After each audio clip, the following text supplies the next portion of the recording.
할렐루야, 날마다 새벽 만나러 여러분을 찾아가는 만나교회 김태광 목사입니다.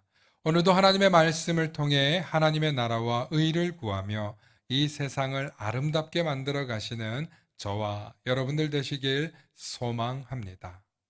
오늘 우리에게 주시는 말씀은 사무엘하 15장 30절로부터 32절의 말씀입니다. 다윗이 감난산 길로 올라갈 때에 그의 머리를 그가 가리고 맨발로 울며 가고 그와 함께 가는 모든 백성들도 각각 자기의 머리를 가리고 울며 올라가니라. 어떤 사람이 다윗에게 알리되 압살롬과 함께 모반한 자들 가운데 아히도벨이 있나이다 하니 다윗이 이르되 여호와여 원하옵건대 아히도벨의 모략을 어리석게 하옵소서 하니라. 다윗이 하나님을 경배하는 마루턱에 이를 때에 아렉 사람 후세가 옷을 찢고 흙을 머리에 덮어쓰고 다윗을 맞으러 온지라. 아멘.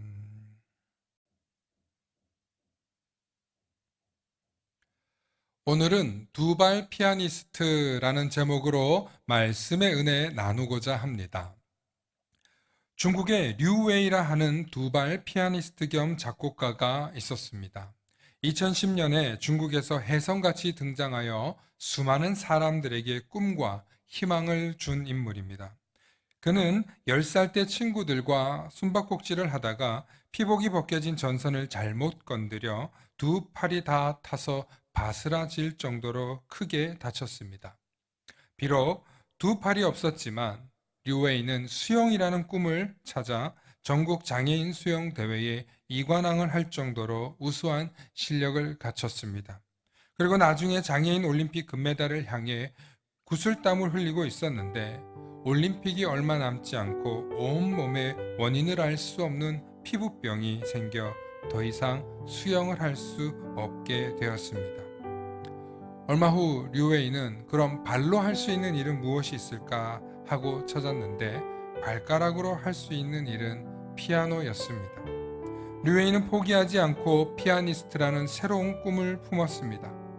팔이 없는데 어떻게 피아노를 치겠냐며 수많은 학교에서 문전박대를 당했지만 류웨이는 꿈을 위해 하루에 7시간씩 발가락이 찢어질 정도로 혹독하게 연습했습니다. 몇 년 뒤 차이나 갓 탤런트라는 프로그램에 등장해서 발가락 연주를 통해 일약 스타가 된 류웨이는 수많은 역경을 극복할 수 있었던 비결을 책으로 발간했습니다. 인생에는 단 2가지 선택지만 있다고 생각했습니다. 죽거나 혹은 멋지게 살거나 라는 책의 제목입니다. 그렇습니다. 류웨이 씨의 삶을 보면 사람은 누구나 자신의 인생을 개척해 나아갈 때 삶의 의미와 보람을 찾을 수 있습니다. 비록 두 팔이 없고 온몸에 피부병으로 자신의 꿈이 여러 번 좌절되었지만 할 수 있는 것으로 최선을 다해서 인생을 멋지고 보람 있게 살려고 하는 태도에서 수많은 젊은이들과 사람들에게 도전을 주었고 희망을 주었습니다. 인생을 살다 보면 내가 생각하지 못한 수많은 역경을 경험할 때가 있습니다. 그럴 때 우리 자신에게 필요한 자세는 포기하지 않고 내가 할 수 있는 방법이 무엇이 있을까? 내가 할 수 있는 것이 무엇일까? 그것을 발견하고 집중하고 노력하는 일입니다. 그리고 자신의 마음의 자세와 삶의 태도도 점검하는 것입니다. 오늘 읽은 본문의 내용은 다윗이 자신의 아들 압살롬의 반역을 통해 급히 성에서 도망칠 때의 장면입니다. 얼마나 황급히 도망쳤는지 다윗이 맨발로 울며 도망해야 했습니다. 나중에 성으로 돌아온 압살롬은 아버지 다윗의 후궁들과 동침하였고 어떻게 하면 다윗의 용사들을 물리칠지 고심하며 전략을 짰습니다. 다윗의 입장에서 보면 아들 압살롬과 그의 수하들을 어떻게 해야 할까 하는 깊은 갈등이 있었을 것입니다. 무엇보다 사랑하고 자랑스러워하던 아들의 반역은 다윗에게 큰 배신감과 좌절을 주었습니다.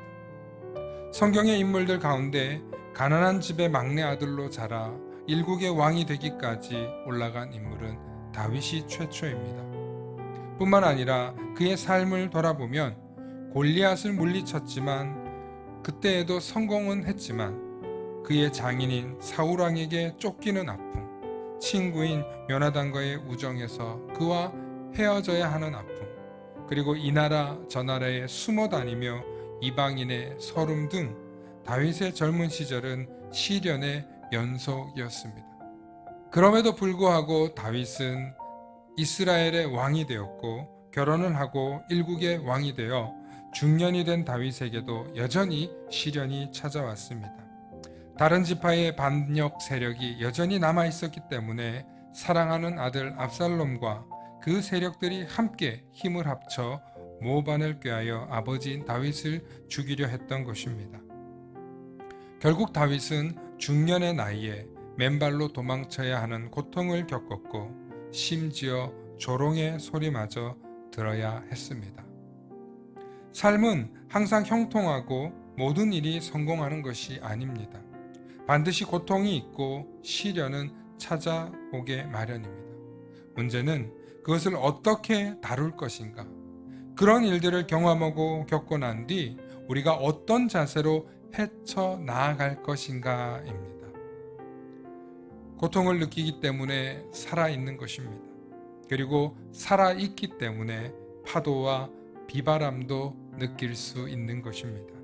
비록 나에게 닥쳐오는 시련과 고난이 달갑지는 않지만 오늘도 말씀을 통해 하나님을 바라보며 하나님께서 주시는 지혜와 지식을 통해 우리 인생에 찾아오는 고난과 시련을 잘 물리치시고 또 하나님과 항상 동행하는 삶을 살아가시는 저와 여러분들 되시길 소망합니다. 샬롬.